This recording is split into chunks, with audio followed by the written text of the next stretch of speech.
सतत पडणाऱ्या पावसामुळे रस्त्यावरती अनेक ठिकाणी खड्डे पडले, तर दुसरीकडे महामार्ग म्हणजे मुलुंड टोलनाका ते विक्रोळी ठिकाणी जाणाऱ्या मोठ्या प्रमाणात वाहतूक कोंडीचा सामना या ठिकाणी वाहनधारकांना करावा लागतो आहे।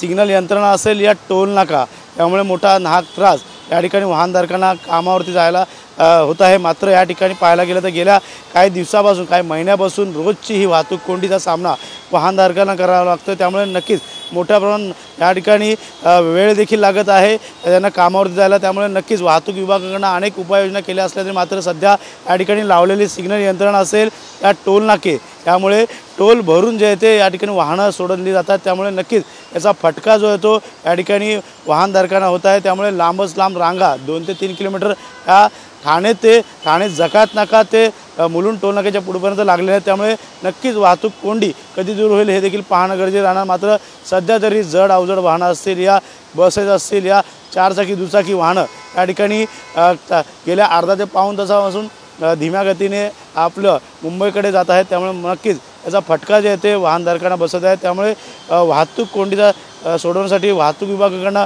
कशा प्रकारे पुन्हा उपाययोजना केली जाईल हे देखील पाहणं गरजेचं राहणार। मात्र सध्या सतत पाऊस पडत असल्यामुळे अनेक ठिकाणी खड्डे देखील आहे आणि खड्डे वाचवत हे वाहनं देखील या ठिकाणी महामार्गावरती आपल्या दिशेने जात आहे। त्यामुळे यंत्रणा सिग्नल यंत्रणा असेल, खड्डे असतील आणि टोल नाका याच्यामुळे मोठ्या प्रमाणात वाहतूक कोंडीचा सामना दररोज या वाहनधारकांना करावा लागत आहे। त्यामुळे वाहतूक कोंडी सोडवण्यासाठी वाहतूक विभागाकडून कशा प्रकारे उपाययोजना केली जाईल हे देखील आता पाहणं गरजेचं राहणार आहे। कॅमेरामॅन रोशनसह गणेश सोराट, TV9 मराठी, ठाणे।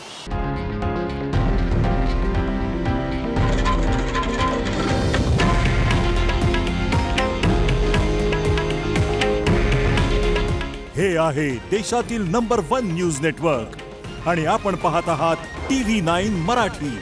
काळजी तुमची, हित महाराष्ट्राचं।